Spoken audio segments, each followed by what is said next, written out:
Hey guys, and welcome along to part 3 of my Adult ADHD Survival Guide series. In this episode, we take a look at the immediate post-diagnosis period, those first few weeks and months after you get officially diagnosed with adult ADHD.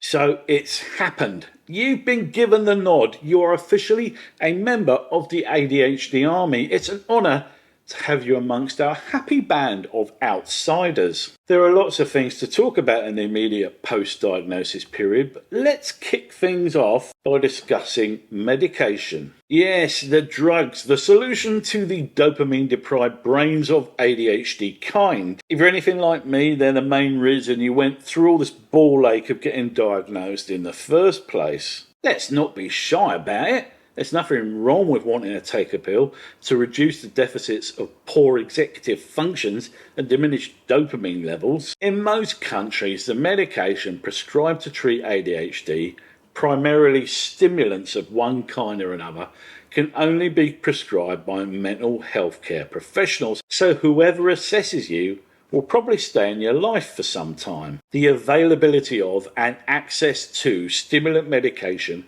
varies around the world. For instance, here in Australia, only Ritalin is approved, and we have no access to Adderall. In some countries, all stimulant medications are banned completely, Japan being a notable example. And so, if you have ADHD and live in Japan, your options are limited to pointless herbal remedies or, emigrating. No doubt you'll be itching to neck a few dozen Ritalin and start powering through your workload, but the person that's prescribing your meds may well take a more measured approach. If they can fix your problems without medical grade stimulants, then they will. For instance, my shrink tried me on Edronax reboxetine first, which is a drug originally designed to treat depression, but which was repurposed to treat ADHD when, depressingly, they found it did fuck all for depression. The Edronax did absolutely nothing for my ADHD either, but it did give me erectile dysfunction, dry mouth, migraines, and incontinence, which is a truly awesome suite of side effects, I'm sure you'll agree. Consequently, I was moved on to the good stuff. The two best-known stimulants commonly prescribed for ADHD these days are Ritalin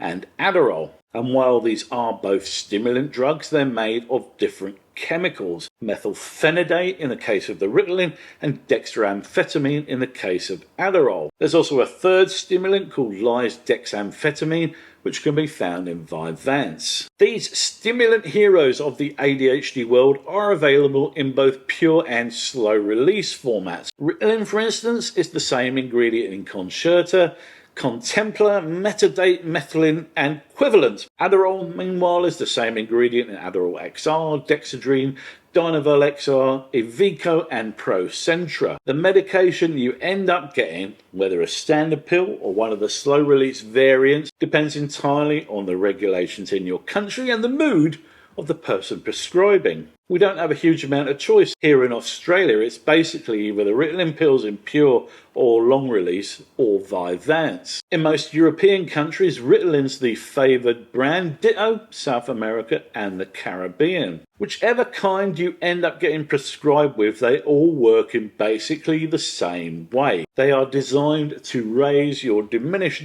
dopamine levels to the baseline found in neurotypical brains. And the really great thing about them is that they actually do exactly that. When I first took Ritalin, I honestly didn't know what to expect. Unicorns flying out of my butt, choirs of heavenly angels serenading me, an instant and persistent hard-on, the discovery of interstellar warp drives, I had no idea. And if you've never taken it before either, then the results after that big build-up can be disappointing. You see, while Ritalin is a stimulant, all it does is get our dopamine levels up to neurotypical levels, and that feels normal. It's not some high like you just snorted a line off a mirror. I found that I needed to point the Ritalin in the right direction. Just sucking the pills back with nothing particular in mind is going to accomplish nothing. You need to have a task in mind and then pop your pills.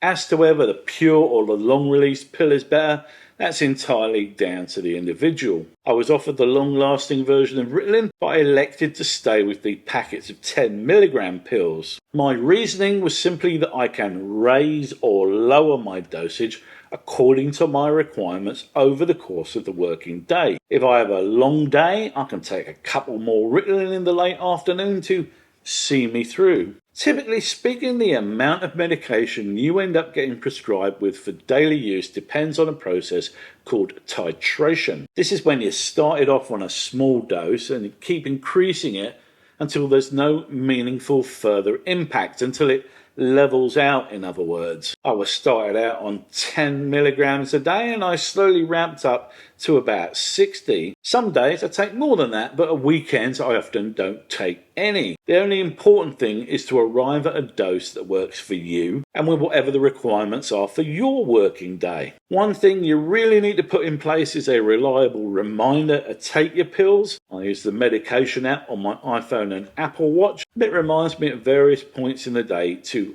pop a pill. I mentioned the rather nasty side effects I experienced when I took Edrenax, and it's possible that the medication you are prescribed will not work as intended either. There are two possible scenarios that would merit a failure when it comes to an ADHD script. Firstly, that the drug in question does nothing for you, or secondly, that it causes unwanted side effects. If you take a look through the comments section of my videos here on this channel, you'll see quite a few examples of people who gain no benefit from taking well-known brands of stimulants. The efficacy of a particular drug is highly dependent on your unique physiology, and there's a decent chance that Ritalin will have no impact on you, ditto Adderall or Vyvanse. In these cases, your medical practitioner will undoubtedly try you on an alternative medication, but there's a chance that none of them will work, which sucks a big one.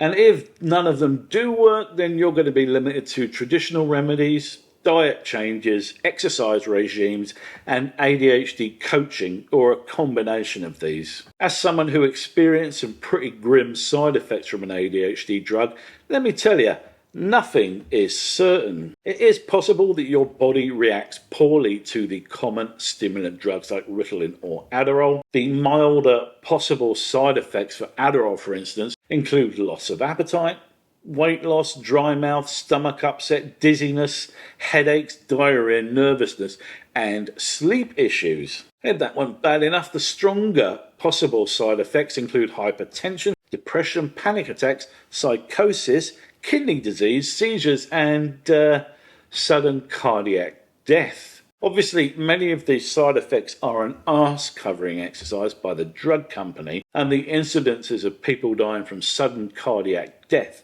after taking Adderall are extremely rare. But let's be honest, there's a risk from taking any drug or medication. Just be aware that issues with your medication might be a problem, and you may find that the prescribed drug or the prescribed dosage is either ineffective or detrimental to your health. Medication aside, now that you're officially diagnosed, you also have to decide who you're going to tell. But since oversharing is one of the well-known hallmarks of an ADHD brain, you've probably already told the world. Your mum, your hairdresser, the old bloke in the queue with you at the post office, everyone. In most countries, it's illegal to discriminate against anyone for having a disorder such as ADHD, but that doesn't mean it don't happen. For this reason, you should think very carefully before revealing your diagnosis to your employer, if you have one. If they're a progressive and supportive company, they could look out for you, but equally, it could go the other way.